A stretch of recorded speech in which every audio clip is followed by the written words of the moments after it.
In the previous episode, we followed the Ukrainian Revolution from the Central Rada to the proclamation of independence and the Treaty of Brest-Litovsk. But independence did not bring stability.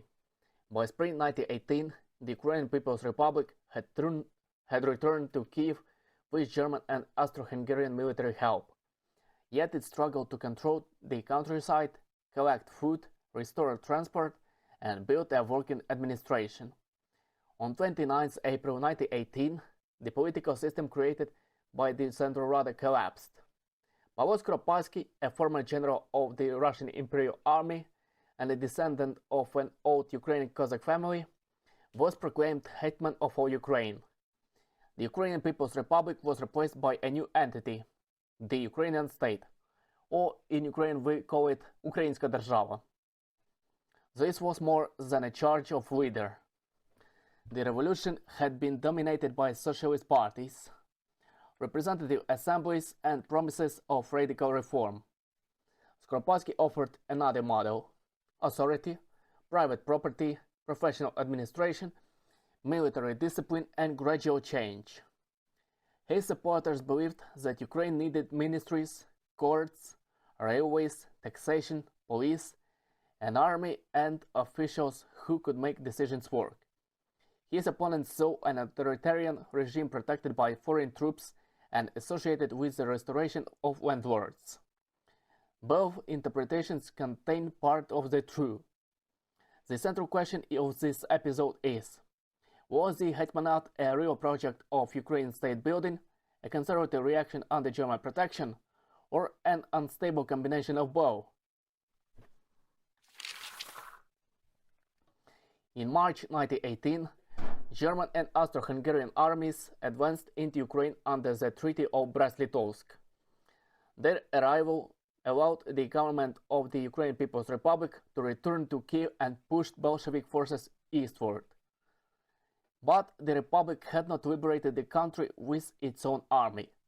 It returned behind foreign troops whose governments had their own priorities.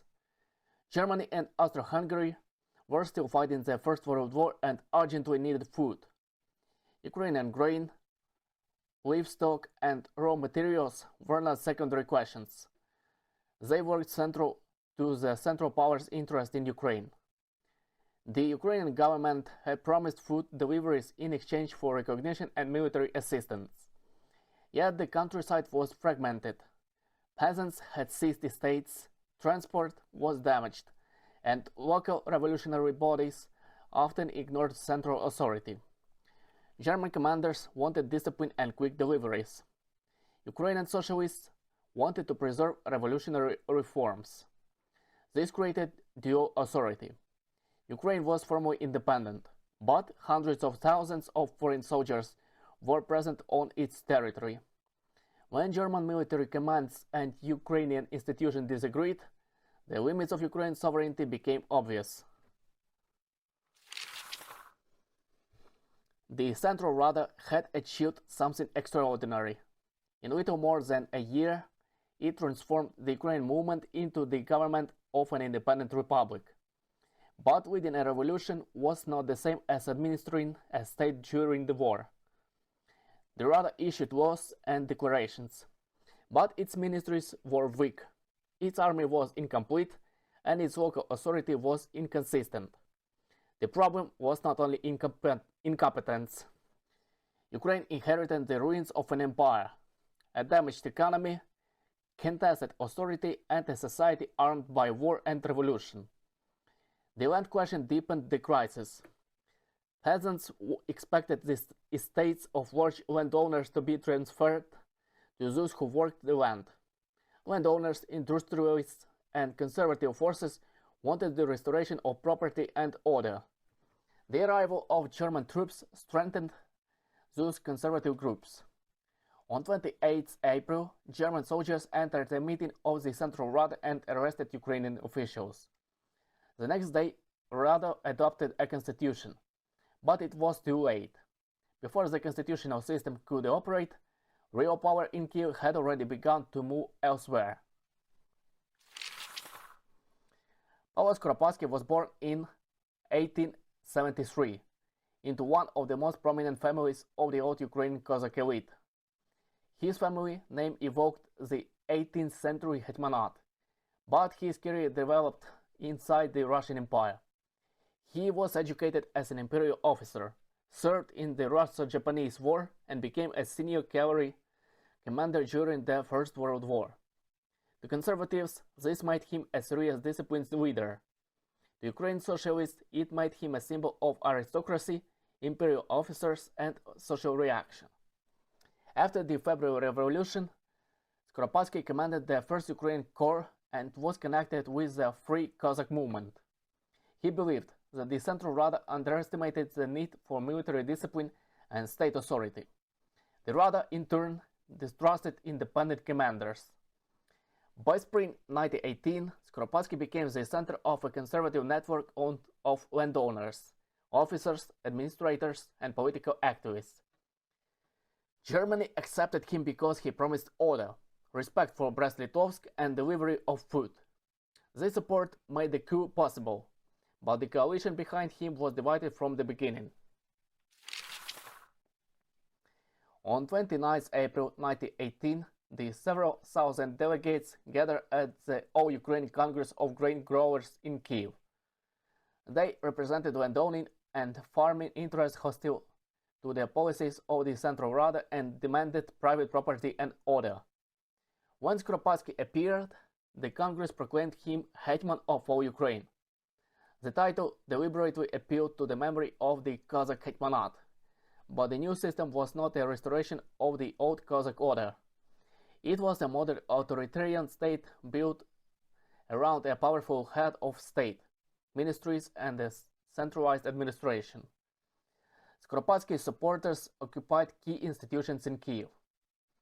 The Central Rada offered little organized resistance, and German troops did not block the coup. The Ukrainian People's Republic ceased to be the official name of the state. It was replaced by the Ukrainian state. The Hetman issued a charter to the entire Ukrainian people and laws on the provisional state system. Until a future representative assembly could be convened, supreme authority belonged to the Hetman. His promise was clear: first order and state authority, then representation and reform. The first challenge was to form a government that could actually govern. Skoropadsky hoped to attract moderate Ukrainian figures, but most Ukrainian socialist leaders refused to cooperate. They saw the new regime as unconstitutional and dependent on foreign military power. The Hetman therefore turned to administrators, lawyers, economists, and officials trained before 1917. Many were professionally competent and could restore the work of ministries, courts, and finance more quickly than the Central Rada had done. The stable government was led by Fedor Lezogub, an experienced administrator from a prominent Ukrainian family. His cabinet included specialists in finance, law, education, foreign affairs, and transport. It was not simply a Russian reactionary cabinet, but it was also not dominated by the Ukrainian socialist movement. This was the Hetmanate's strength and weakness.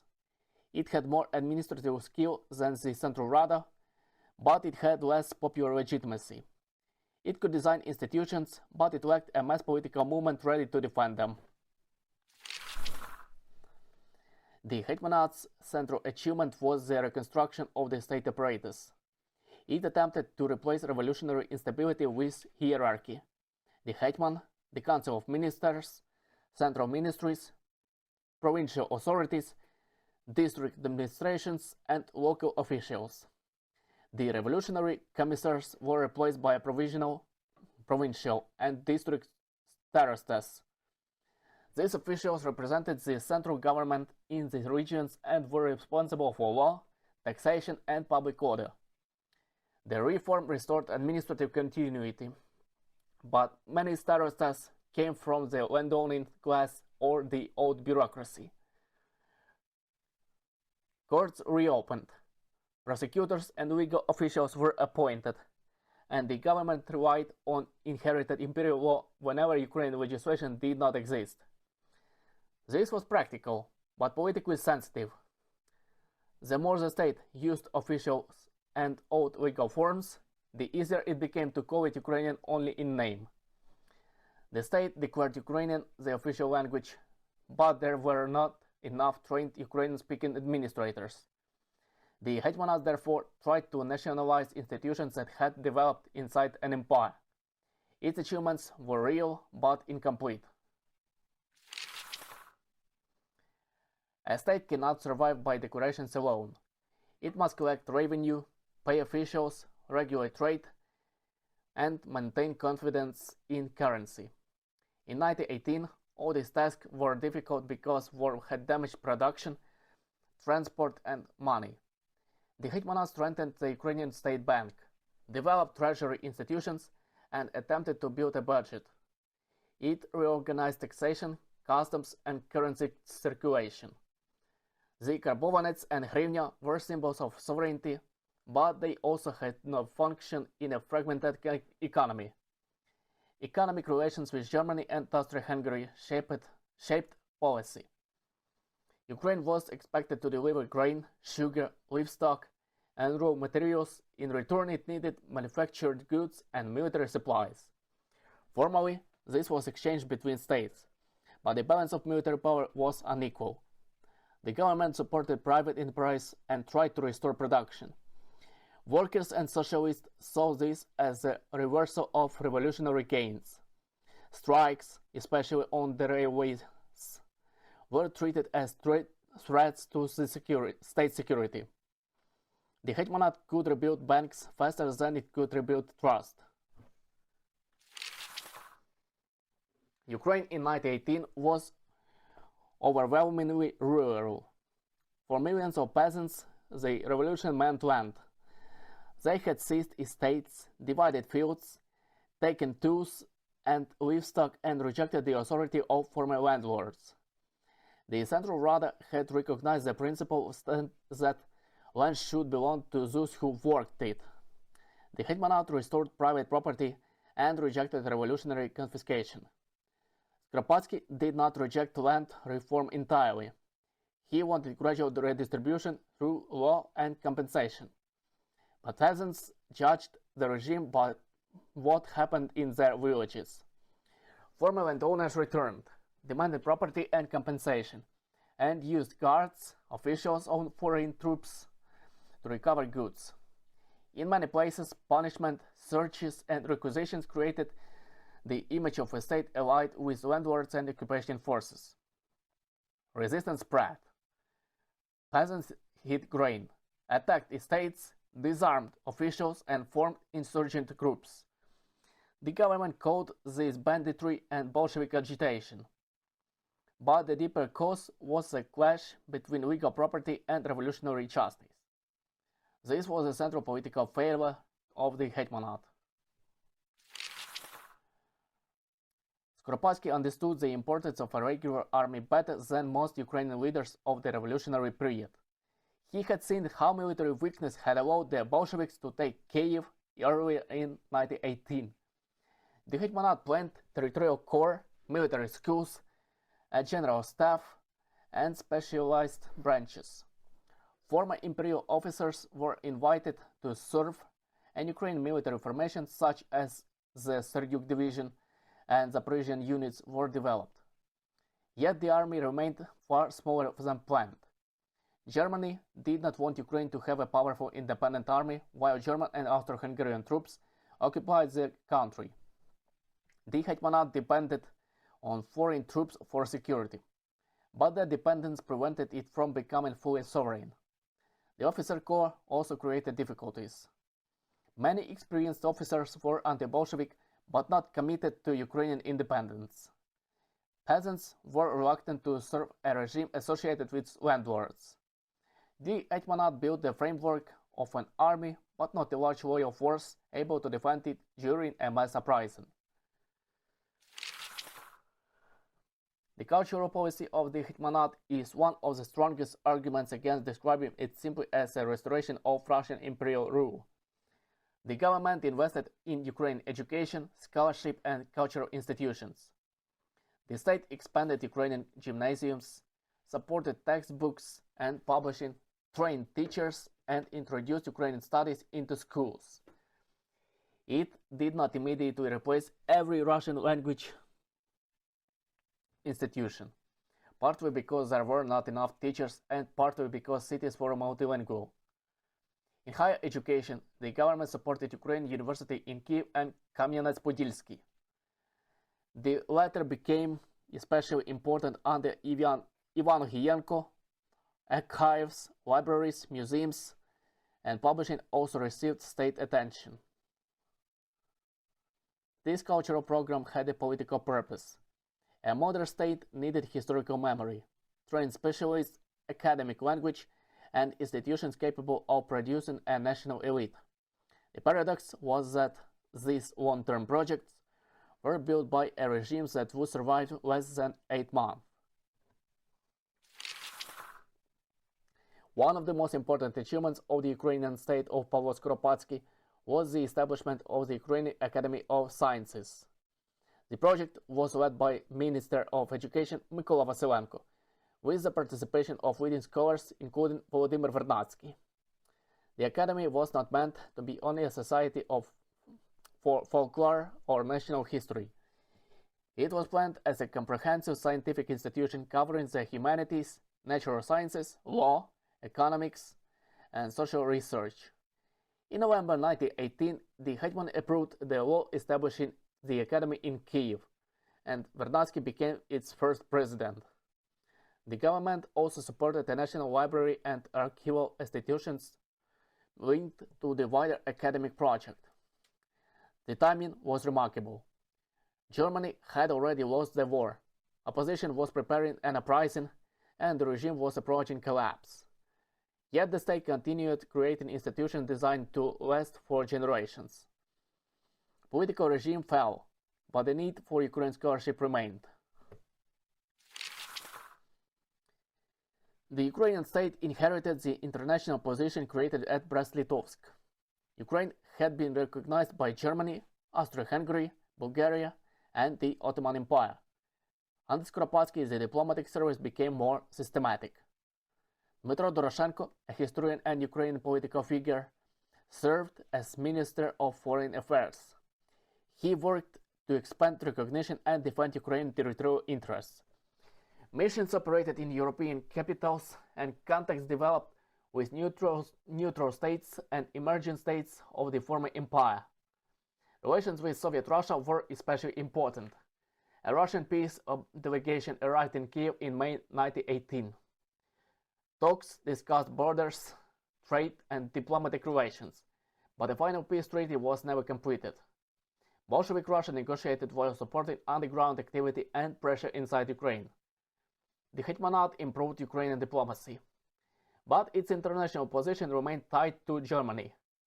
As long as the Brest-Litovsk order existed, Ukrainian independence had a legal framework. If Germany lost the war, that framework could collapse. Crimea occupied a special place in the strategic thinking of the Ukrainian government. The peninsula had a diverse population, but it was economically and militarily connected with mainland to Ukraine. Sevastopol and the Black Sea Fleet made it essential for security. In spring 1918, Ukrainian troops under Petro Bobochan advanced into Crimea and captured key positions, but German commanders ordered them to withdraw. The episode showed the limits of Ukrainian sovereignty. Military success could not become political control without German approval. Under Skoropadsky, Kiev sought to bring Crimea into the Ukrainian state of an autonomous basis. The Crimean government resisted, and Ukraine used economic pressure because Crimea depended on the mainland for supplies. No final settlement was completed before the collapse of the hetmanate. The Crimean question showed the wider problem of borders in 1918. Ethnographic, strategic, economic, and administrative maps did not coincide, and every border question involved rival states and populations. The hetmanate's opposition was broad but not united. Ukraine's socialist parties rejected the coup, condemned the concentration of power and opposed the restoration of private property. Peasant resistance, railway strikes, Bolshevik underground, work and local insurgency all weakened the regime. These movements had different goals. Peasants often wanted to defend land redistribution. Bolsheviks wanted Soviet power. Ukrainian socialists wanted to restore a national republic with social reform. Russian monarchists opposed Bolshevism but distrusted Ukrainian independence. The Hetmanate stood among these forces without a mass party of its own. It relied more on administration than participation. This was dangerous, because officials could enforce decisions only while foreign military power remained reliable. During the summer and autumn, opposition groups formed the Ukrainian National Union. Its leaders demanded a more national government, political freedoms, and a clear commitment to Ukrainian independence. Negotiations with Skoropadsky failed, and compromise disappeared before the final crisis. The Ukrainian state was created inside the Order of Brest-Litovsk. By autumn 1918, that order collapsed. Bulgaria, the Ottoman Empire, and Austria-Hungary left the war. Germany faced revolution and signed the armistice of 11th November. For Skoropadsky, this was not simply a foreign policy problem. It destroyed the military foundation of his regime. German and Austro-Hungarian troops had protected the government, restrained opposition, and maintained order. Now they wanted to leave. The Entente did not recognize the Brest-Litovsk order and generally favored a united anti-Bolshevik Russia. Ukraine had been associated with Germany, which made Western recognition difficult. Skoropadsky faced an almost impossible choice. If he defended full independence, he risked isolation from the Entente and Russian whites. If he moved toward federation with the future Russia, he could lose Ukrainian national support. His attempt to solve this dilemma produced the most controversial document of his rule. On 14 November 1918, Skoropadsky issued a charter announcing that Ukraine would work toward federation with a future non-Bolshevik Russia. The document did not immediately abolish the Ukrainian state, and no real Russian government existed with which federation could be negotiated. It was a political signal to the Entente, Russian and anti-Bolshevik forces, and former imperial officers in Ukraine. The hetman hoped to show that his government could join the wider struggle against Bolshevism after Germany's defeat. For Ukrainian national parties, this was a betrayal. The Ukrainian state had built ministries, diplomacy, universities, and laws as a sovereign entity. Now its own hetman seemed to subordinate independence to a restored Russia. The declaration confirmed the fears of his critics. It alienated Ukrainian officers and national moderates, while it did not guarantee reliable white Russian support. The opposition now believed that compromise was impossible, and prepared to replace him by force. In mid-November 1918, the Ukrainian National Union formed a new leadership body known as the Directory. Volodymyr Vinnychenko became its political head, while Simon Petlura became the central military figure. The Directory proclaimed an uprising against Skoropadsky and called for the restoration of the Ukrainian People's Republic. Its program appealed to nationalists, socialists, peasants, railway workers, and local insurgents for different reasons. The Directory established itself in Bila Tserkva, where the siege riflemen provided a disciplined military corps.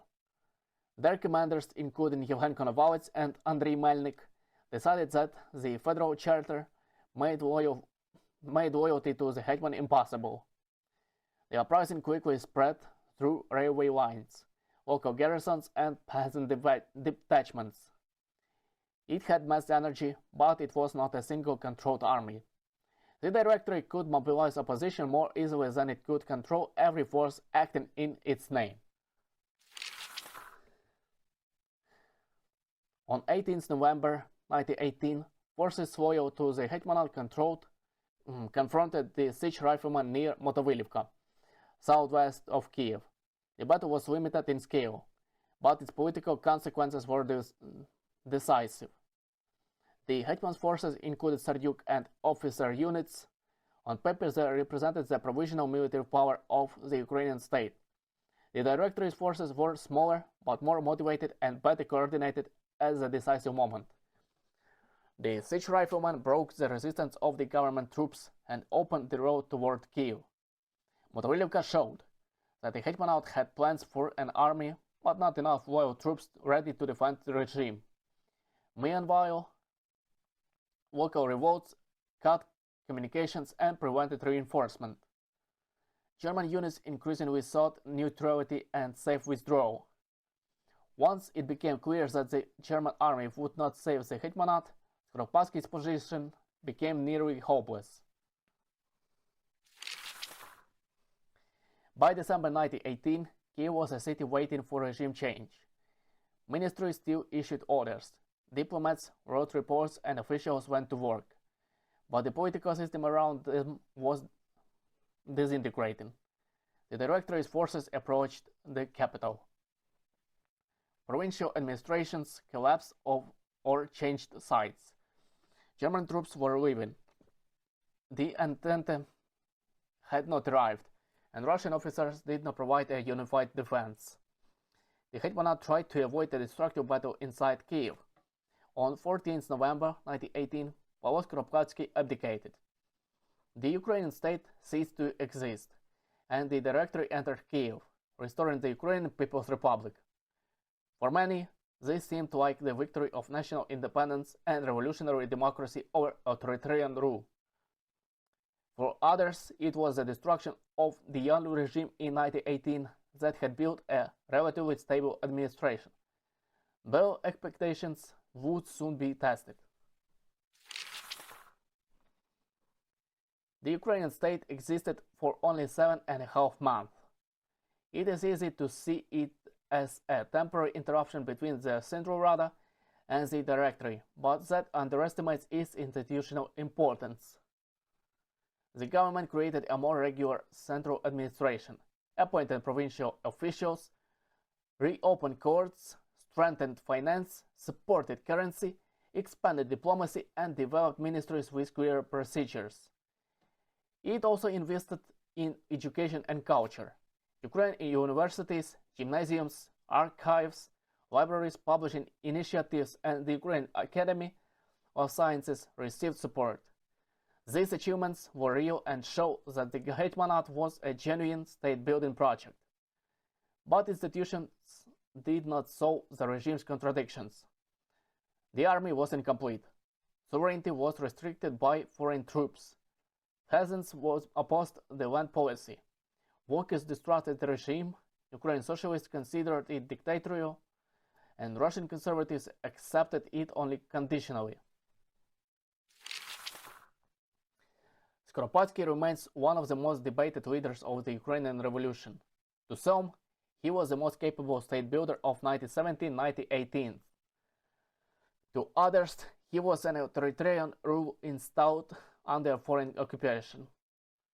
Both views identify real features of the hetmanate. He was not simply a German puppet because he had his own program and supported Ukrainian institutions, but he could not have taken or maintained power without German military consent. He was not simply a Russian imperial reactionary because his government built Ukrainian schools, universities, diplomacy, and scholarship. But many people around him remained attached to the Russian imperial world. The hetmanate was a combination of Ukrainian state building, conservative social reaction, imperial institutional inheritance, and foreign military dependence. Its achievements and failures came from the same source.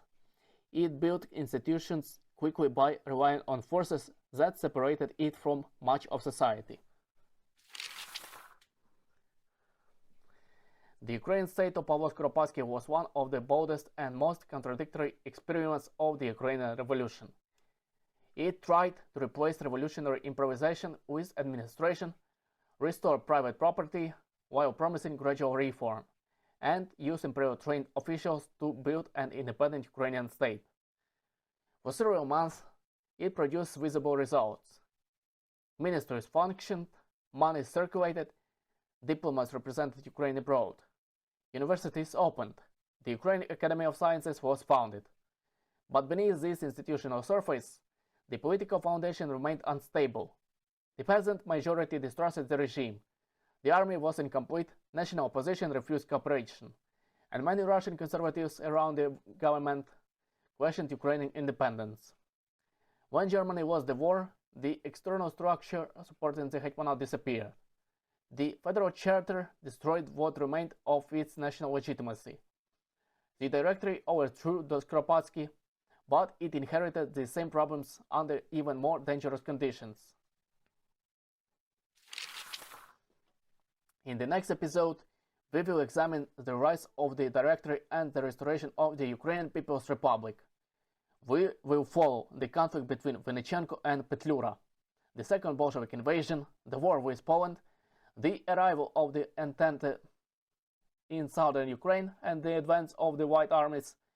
We will also ask why the directory, despite overthrowing the hetmanate and mobilizing widespread support, failed to create a stable political and military system.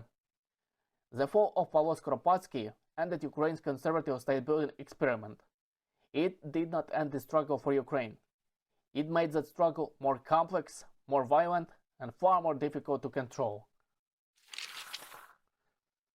This episode was prepared using official documents of the Ukrainian state, the memoirs of Pavlo Skoropadský and Dmytro Doroshenko, and modern studies of the Ukrainian Revolution. Principal works include Ruslan Perikh's Research of the Hetmanate, Stephen Velichenko, State Building in the Revolutionary Ukraine, Vladimir Marayev's Ukraine 1918, a chronicle, and specialized studies of diplomacy, finance, land reform, education, and the Ukrainian Academy of Sciences. These sources disagree.